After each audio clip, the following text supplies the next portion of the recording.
Hello and welcome to the program today. I'm Layo Olarinde.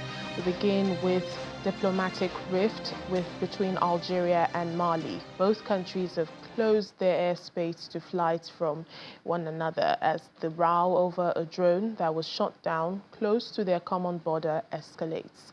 On Sunday, without giving evidence, Mali accused its northern neighbor of being a sponsor and exporter of terrorism after Algeria attacked one of its drones last week.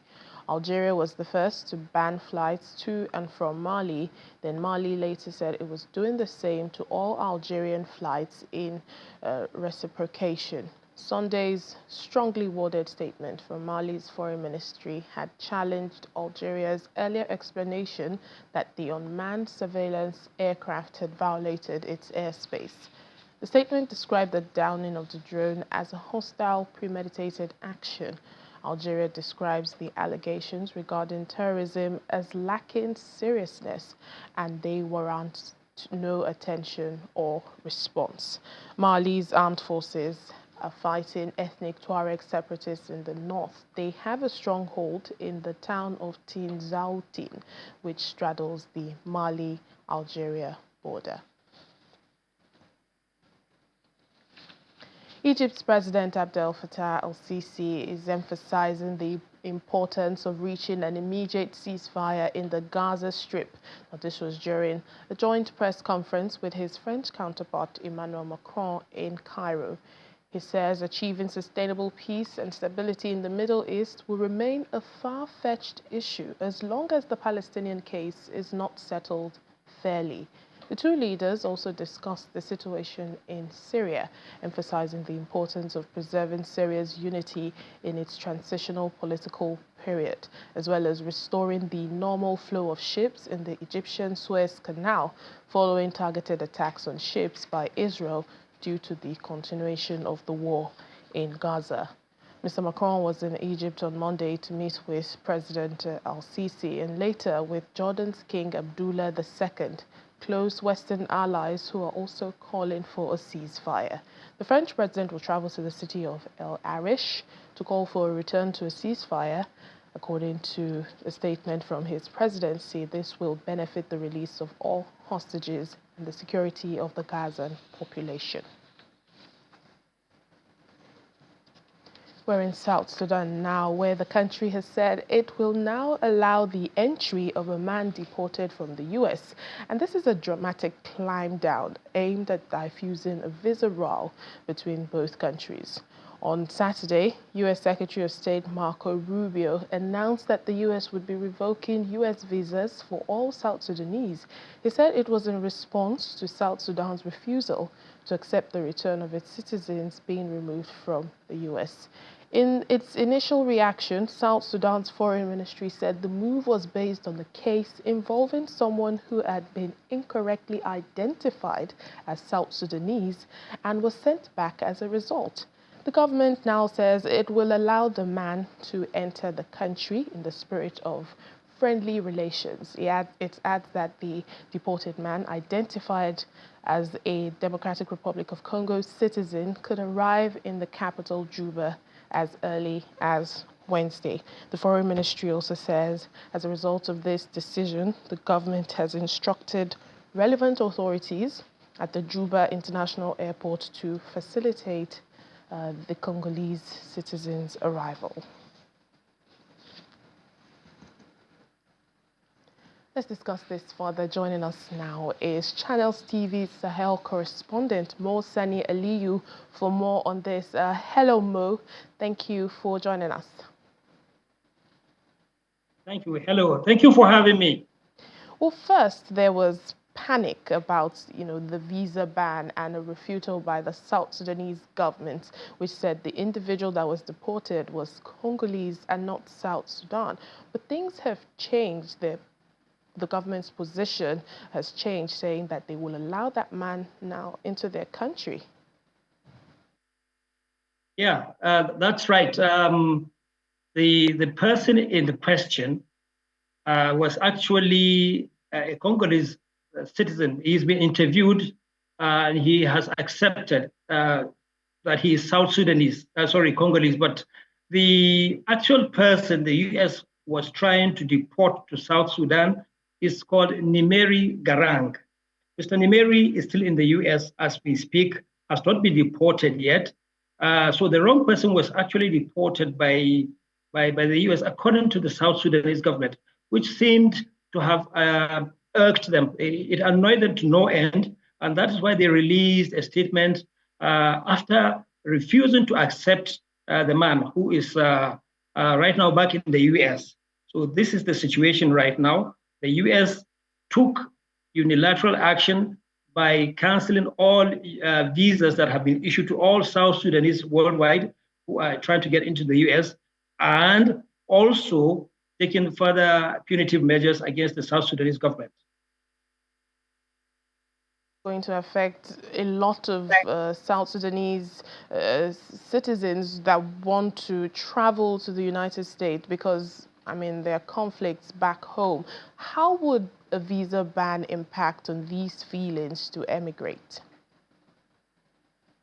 It's a good question. The South Sudanese population is barely, getting out of several years of armed conflict. There's been an ongoing civil war in South Sudan since the country became independent in 2011. The two major political groups have been at each other's throats. One group is, as you know, being led by the president of the country, Mr. Salva Kiir, and the other is led by the first vice president, Mr. Riek Machar. Both of them belong to two different ethnic groups, and they've been at war with each other. This civil war has impacted negatively on the economy of the country, and hundreds of thousands of South Sudanese have become refugees. Most of them are in countries around that part of Africa, in Kenya, in Chad, in Central Africa, and many of them back in Sudan, the country they left in 2011. Now, a lot of them have sought visas to escape the crisis, the civil war in the country, and they have moved to the US. There are a lot of South Sudanese nationals in the US, thousands of them, and that will affect them negatively. This cancellation of all these visas means a lot of them will have to leave the the United States government under this particular ban. They will have to leave the US and be deported. Either they leave voluntarily or the US will deport them back to South Sudan. It's a very dire situation for many of them because families back in South Sudan depend on things that they've been getting. That is remittances from their brothers and sisters who are now in the US, sending them these remittances so that they can keep body and soul together. It's going to be a tough call. There are a lot of South Sudanese people I've spoken to recently who told me that they hope the US is going to back down, change its mind, because it's going to negatively impact on their lifestyles. And this is a very serious situation as far as they're concerned. Indeed, and while we wait for the US to, respond to this latest development, South Sudan saying this person you sent back is not our citizen, what is the relationship between both countries amid the wave of Trump tariffs that we've seen since last week? Well, it is safe to say that the relationship between South Sudan and the United States is at an all-time low. Before this particular incident, the two countries had been getting along quite nicely, I must say. This event has brought a lot of issues to the fore. The initial response of the South Sudanese government that was released by a statement that the spokesperson of the Ministry of Foreign Affairs read out to journalists was that the US government lied when they said this particular individual, whose name is Mapula Kintu. Mr. Mapula Kintu is a South Sudanese citizen. So they accused the United States government of lying, which must have annoyed a lot of diplomats back in Washington. And that may have prompted the US government to take this unilateral action. Right now, you can safely say that there is damage control that's been taken by the South Sudanese government. They cannot afford to lose the US support that they've been having. As I said earlier, a lot of citizens, South Sudanese citizens, are in the United States enjoying the protection of the US government because of the civil war back home in South Sudan. And another point we must bring to the fore is the tariffs that the US government has been imposing on many countries. The South Sudanese economy is a very fragile one.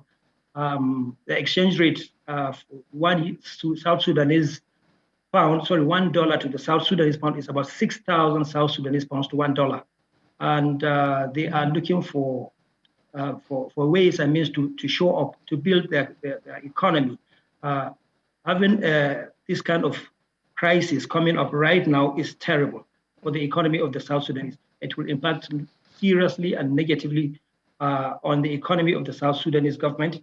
And I am thinking they will do everything they can to get back on the good side of the United States. And that may be the reason why they released that statement today, accepting the Congolese deportee whom they rejected earlier, that he can return back to South Sudan and even stay.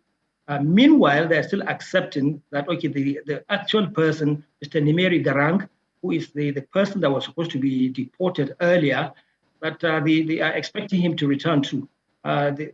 So both guys, both deportees, potentially will be in South Sudan in a couple of days. And maybe that will give the United States a reason to lift some of the sanctions that they have imposed. But we'll have to wait and see how that turns out. Indeed, we'll have to wait and see. Thank you so much, Mo Sani Aliyu, Channels TV's Sahel correspondent. Thank you. Thank you so much for having me. Well, the United Nations Mine Action Service in South Sudan says it has made significant strides in tackling the deadly threat of landmines, cluster munitions, and unexploded ordnances, releasing over 1,300 square kilometers of land and clearing more than 4,000 kilometers of roads. The decades of brutal civil war that ravaged the country also left behind a terrible legacy of land littered by landmines and unexploded ordnances. More than 5,000 people have been killed by explosions from these devices since 2004. Mine awareness and mine action are more than just technical undertakings. They are a stark reminder of the devastating legacy of war and the long road to recovery. Each mine cleared and each piece of land made safe is a step towards peace, but also a testament to the destruction that conflict leaves behind. Yet even as we work to remove the remnants of past violence, South Sudan is once again facing renewed tensions in a number of areas in the country. Clearing land, managing operations, and leading teams. Despite the challenges, South Sudan remains committed to its international obligations under the Anti-Personal Mine Ban Convention and other treaties, with the goal to declare our country mine-free by 2030. The goal is within reach. The National Mine Action Authority is working closely with partners to enhance national ownership, promote inclusive mine action, and reduce casualties. Let's learn how to stay safe. Let's also try to be reasonable of our future, because if you don't stay safe, your future is not predictable. Alongside the National Mine Action Authority and our partners, we have reached significant milestones. Despite our success, we shall not forget the challenges of the heartbreaking crisis that we witnessed in 2013 and 2016, that significantly set back our collective efforts towards building a safer and more prosperous future for South Sudan. I sincerely hope that 2025 will represent a solid step forward rather than yet another obstacle in our ongoing journey to secure a safer space and future for people of South Sudan.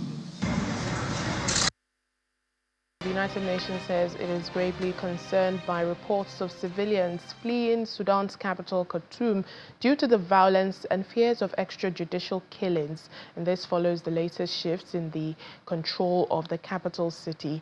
UN spokesperson Stefan Dujarric stresses that civilians must never be targeted. I can tell you that the latest movements are part of a broader trend of conflict-driven displacement impacting multiple regions in Sudan, including Blue Nile and South Kordofan. Across Sudan, the overall situation remains complex and challenging, with civilians fleeing for their safety in some locations and trying to return home in other locations, often to areas where basic services are not available as they've been decimated by the conflict, and where also they face the risk from remnants of explosives and unexploded shells.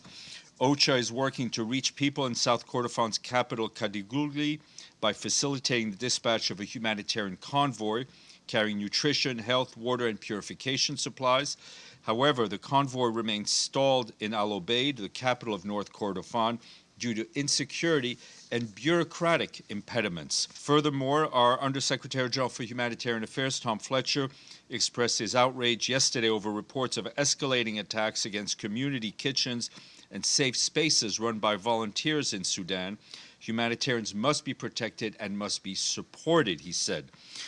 We were at the risk of sounding like a broken record. We remind all parties that under international humanitarian law, they have a legal obligation to allow and facilitate rapid, unimpeded, and impartial humanitarian relief for civilians in need, regardless of the location or the affiliation of those civilians.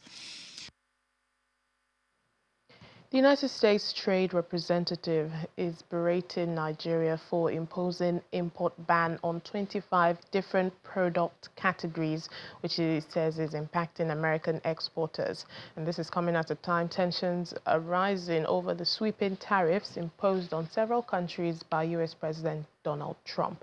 The organization describes the import ban by Nigeria as one of the 10 unfair trade practices perpetrated against the U.S. by different nations.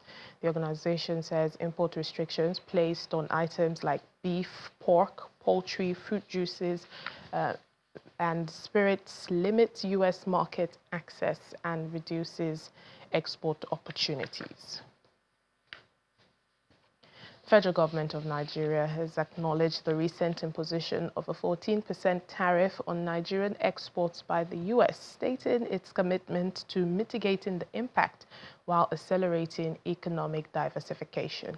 In a statement signed by the Minister of Industry, Trade and Investment, Dr. Jumoke Oduwole, the government notes that while oil has long dominated Nigeria's exports to the U.S., non-oil products, many previously exempt under the African Growth and Opportunity Act, AGOA, now face potential disruption.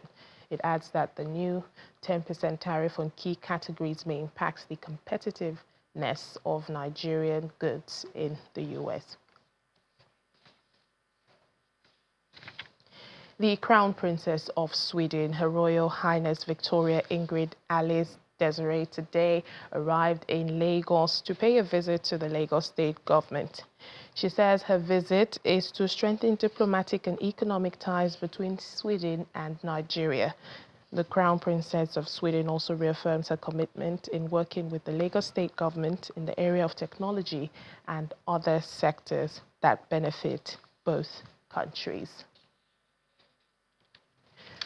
In the meantime, the Nigerian Ministry of Foreign Affairs has dismissed online rumors that Nigeria is among the countries banned from entering Saudi Arabia starting April 13, 2025, insisting that the only official travel guidelines currently in effect relate to the Hajj pilgrimage.